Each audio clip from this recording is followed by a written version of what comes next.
Bonjour Julien. Bonjour. On sort de la dictée, tu es l'instigateur de cette dictée. Comment on crée une dictée pour mettre plein de mots comme ça, plein d'embûches pour ceux qui... Déjà, je pense qu'il faut avoir un esprit un tout petit peu sadique quand même. Oui, il m'a semblé. Déjà avoir oui. un esprit Quand j'ai vu le texte hier. Ouais, le texte était un peu salé, on va dire un peu épicé, Oui. mais c'était l'occasion de faire un texte épicé. Non, en fait, l'idée c'est de glisser toujours quelques règles de grammaire qui sont, on va dire, assez classiques. Donc l'accord du participe passé, l'accord des adjectifs de couleur, voilà. Quelques homonymes, quelques mots sur le genre desquels on hésite, toujours un anagramme, voilà, ce genre de choses. Et puis après, ma foi, quand on me donne un thème, donc là c'était le cas puisqu'il s'agissait d'une dictée gourmande francophone, Oui. donc là ça me cadre et ça me permet de me dire, bah voilà, je vais essayer de mettre quand même quelques mots de la francophonie, et puis à partir de là, j'essaie de construire le texte.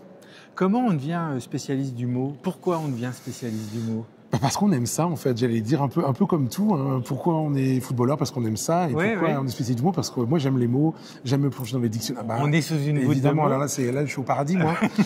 Donc, c'est vrai que, j'adore les mots, j'adore les langues, le français en particulier, mais les autres langues. C'est pour ça que j'ai été professeur de lettres classiques. Parce que j'adore l'origine des mots. Donc, c'est pour ça que j'ai fait du latin et du grec. Et il y a un côté un peu profileur, j'allais dire. Vous savez, les enquêteurs qui vont chercher. Donc là, vous allez chercher l'origine d'un mot, vous remontez les racines, vous cherchez la langue, ses parents, ses arrière-grands-parents, etc. Et je trouve ça vraiment passionnant et stimulant de pouvoir comme ça chercher l'origine des mots et ensuite de voir aussi, de créer des liens entre les racines dans une langue et parfois aussi dans des langues étrangères comme le français et l'anglais où parfois on voit que certains mots ont la même racine et ça c'est assez stimulant je trouve intellectuellement. Alors, tu parles des origines des mots. Est-ce qu'il y a des mots qui ont beaucoup évolué à travers le temps et je ne sais pas, qui ont peut-être changé complètement de signification entre le départ et l'arrivée? Oui, alors il y a les mots qui changent, évidemment, les mots évoluent à la fois phonétiquement, puisqu'évidemment, à force de rouler dans les bouches, souvent ils s'usent, vous savez, c'est un peu comme des galets sur la plage avec le mouvement de la mer, au fur et à mesure ça se polit, ça s'use. Donc il y a des mots, par exemple, si vous prenez le mot hospitalem en latin, ça a donné à la fois, par l'évolution phonétique, hôtel. Et puis, donc, ça s'est usé, hein, hospitalem, on arrive à hôtel. Et puis, ça a donné par la langue plutôt savante, ça a donné hôpital, où là, on retrouve vraiment les timons latins.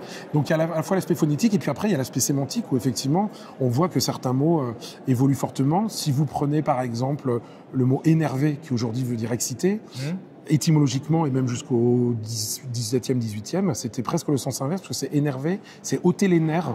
Oui, donc quelqu'un qui était énervé, c'est quelqu'un qui était affaibli, qui était mou, qui était fatigué. Si vous prenez le mot étonné, qui aujourd'hui a le sens de surprendre, si vous prenez des textes de Racine à l'époque classique, le mot étonné avait un sens beaucoup plus fort, puisque c'était extonare en latin, c'est-à-dire frappé par le tonnerre. Donc étonné, c'était être foudroyé par la stupéfaction. Ah oui. Voilà, donc il y a des mots comme ça souvent qui s'affaiblissent.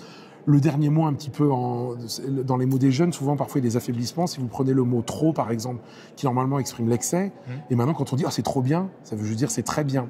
Donc voilà, il y a comme ça certains mots qui évoluent souvent en s'affaiblissant, puis parfois d'autres en se renforçant, ou en voulant dire même le contraire de ce qu'ils veulent dire. Par exemple, mortel, qui normalement est quelque chose d'assez négatif, et quand on dit aujourd'hui dans la langue familière c'est mortel, c'est-à-dire c'est génial, donc on le prend à contre-pied en fait.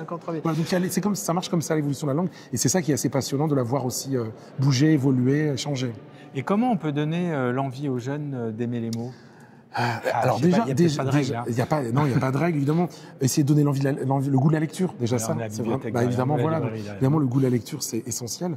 Mais je pense qu'il faut aussi ne pas leur donner que du français académique où ils ont l'impression que c'est un français un peu corseté.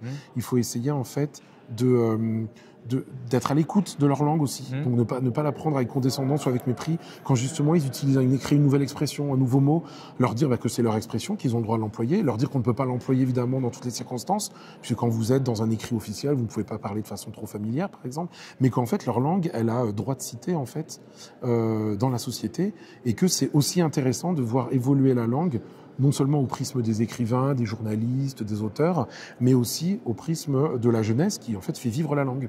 Et donc là, je pense qu'en étant un peu plus à l'écoute de la langue qu'ils parlent, qu'ils utilisent, en étant un peu plus bienveillant, en étant vraiment à l'écoute, en étant curieux, en fait, de ce qu'ils disent, je pense que peut-être ils auront le sentiment d'être écoutés et peut-être qu'ils reviendront ou ils viendront vers la langue française. La langue. Oui, parce que c'est vrai, quand on les entend en étant parisien, parce qu'on vient de nous faire toute une tirade sur les Parisiens, dans le métro, de temps en temps, on se dit on est sur une autre planète. Ah bah oui, mais à toutes les époques, ça a été comme ça. Alors c'est vrai que maintenant, avec les réseaux sociaux, ça se propage très vite. Oui. Ça fait caisse de résonance. Et à l'époque où ça prenait peut-être des années pour qu'une expression nouvelle s'impose, maintenant, en quelques semaines, voire en quelques jours, une expression est reprise par presque tous les jeunes.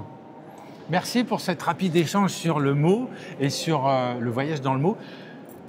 Il y a une dictée, on pourra la retrouver en ligne pour ceux qui veulent la refaire ou la lire dans la semaine qui vient sur le site des Mets et des mots.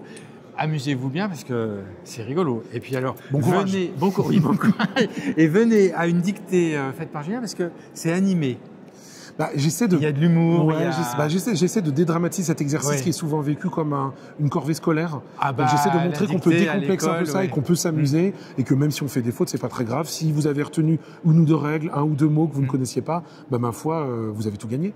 Merci et bon festival. Merci beaucoup à vous aussi. Top.